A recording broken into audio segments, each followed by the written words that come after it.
बस्तर चित्रपटाच्या माध्यमातून नक्षलवादाचं भीषण वास्तव मांडण्याचा प्रयत्न झालेला आहे। जे लोक नक्षलवादाच्या विरोधात वेगवेगळ्या फ्रंटवर लढतात त्यापैकीच एक जनसंघर्ष समिती आहे। त्यांनी देखील आज हा चित्रपट बघितलेला आहे। चित्रपट बघितल्यानंतर त्यांचं या संपूर्ण चित्रपटाला घेऊन त्यांचा काय रिव्ह्यू आहे आपण त्यांच्याकडून जाणून घेऊया। हा चित्रपट म्हणजे तुम्ही देखील अनेक वर्षापासून नक्षलवादाच्या विरोधात लढतात, फील्डवर जाऊन तिथे लोकांमध्ये जाऊन काम करता। चित्रपट बघितल्यानंतर काय पाहायला मिळालं तुम्हाला? चित्रपट खूप उत्तम असा बनवलेला आहे आणि खरं म्हणजे याच्यामध्ये वास्तविकता दाखवलेली आहे की जी आतापर्यंत लोकांना माहीत नव्हती की अशा क्रूर पद्धतीने नक्षलवाद तिथे फोपावला आहे आणि नक्षलवाद कशा प्रकारे अत्याचार करतात। म्हणजे आतापर्यंत असं दाखवलं होतं की नक्षल हा चांगला व्यक्ती आहे आणि चांगलं काम करतो, पण तो किती वाईट काम करतो आणि कशा पद्धतीने निरपराध लोकांना मारतो याचं चित्रीकरण आज या पिक्चरच्या माध्यमातून लोकांसमोर येत आहे आणि हे चित्रीकरण सगळ्या लोकांसमोर जावं म्हणजे लोकांना खरी वास्तविकता बस्तरमधली लोकांना कळेल। या चित्रपटाच्या माध्यमातून कुठेतरी लोकांचा जो एक गैरसमज आहे किंवा जी धारणा आहे ती बदलायला मदत होईल।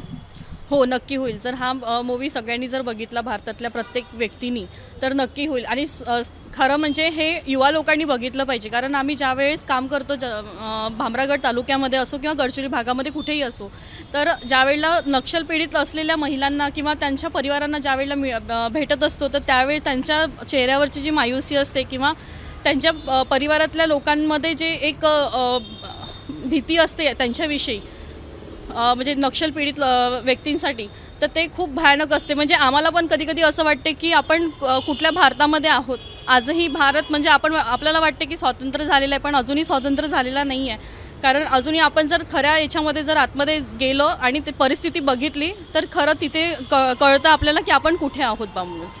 मला एक सांगा की कुठेतरी ज्या गोष्टी लोकांना माहीत नाही किंवा सामान्य लोकांना नक्षलवादी कसे वापरतात, त्यांची ढाल म्हणून स्वतःचा फायद्यासाठीचा वापर करतात, हे देखील या चित्रपटात मांडण्यात आलं। तर लोकांनी बघितलं तर तिथे देखील लोकांचे डोळे उघडे नक्की उघडेल, कारण की ज्या प्रकारे या चित्रपट मांडण्यात आहेत कम्युनिस्ट विचारांचे लोक, वामपंथी विचारांचे लोक आणि नक्षलवादी आतंकवादी या सर्वांचा हिंसाचार आणि सिस्टम कशा प्रकारे चालतो आणि कुठून कशा प्रकारे यांची साठगाठ जुळलेली असते हे पूर्णपणे या चित्रपटात दाखवलेलं आहे।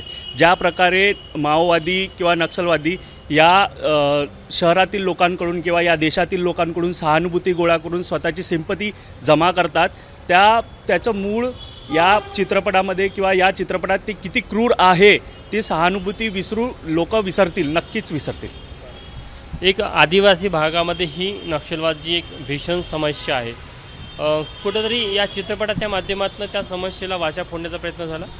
या पिक्चरमध्ये एक डायलॉग आहे की यहाँ के सड़कें डांबर से नहीं जवानों के खून से बनती है। एक्झॅक्टली एकदम बरोबर आहे। तिथे इतके अत्याचार झालेले आहे, इतके जवानांना उडवल्या गेलं आहे आणि आदिवासी लोकांनाही मारलं गेलं आहे। त्या पिक्चरमध्ये पूर्ण सत्यता दाखवण्याचा प्रयत्न केला आहे। आम्हीही इथल्या लोकांना आपल्यातर्फे आव्हान करतो की त्यांनीसुद्धा हा पिक्चर बघावा आणि नक्षलवाद्यांचा खरा चेहरा यात बघावा। हा एकदम रिअल चेहरा आहे नक्षलवाद्यांचा, म्हणून नक्षलवाद मुर्दाबाद मुर्दाबाद। तर आपण बघू शकतो की केंद्र सरकार वेगवेगळ्या फ्रंटवर नक्षलवादाच्या विरोधामध्ये काम करत आहे आणि आता चित्रपटाच्या माध्यमातून देखील लोकांमध्ये जनजागृती करण्याचा प्रयत्न केला जात आहे। कारण की नक्षलवादासंदर्भात अनेकांचे गैरसमज आहे, काही लोक त्याचे समर्थन करतात, सर्वात जास्त लोक त्याचा विरोध करतात। मात्र त्या विरोधाचं कारण काय हे देखील या चित्रपटाच्या माध्यमातून आता लोकांना कळणार आहे। कॅमेरामॅन व्यंकटेश नायडूसह तुषार कोहडे, एबीपी माझा, नागपूर। एबीपी माझा, उघडा डोळे बघा नीट।